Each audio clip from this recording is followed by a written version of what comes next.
National Weather Service in Raleigh has issued a tornado warning for southern Warren County, northwestern Halifax County, northeastern Franklin County until 5:45 p.m.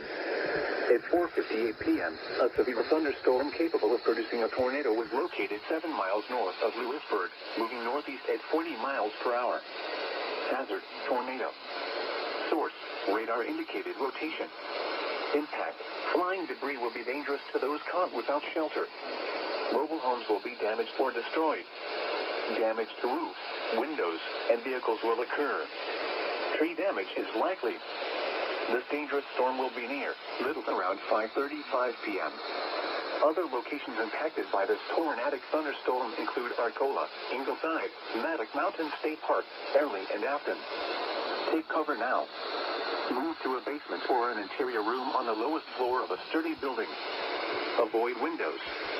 If you are outdoors, in a mobile home, or in a vehicle, move to the closest substantial shelter and protect yourself from flying debris. Repeating, a tornado warning has been issued until 5:45 p.m. for the following counties in North Carolina: Franklin, Halifax, and Warren.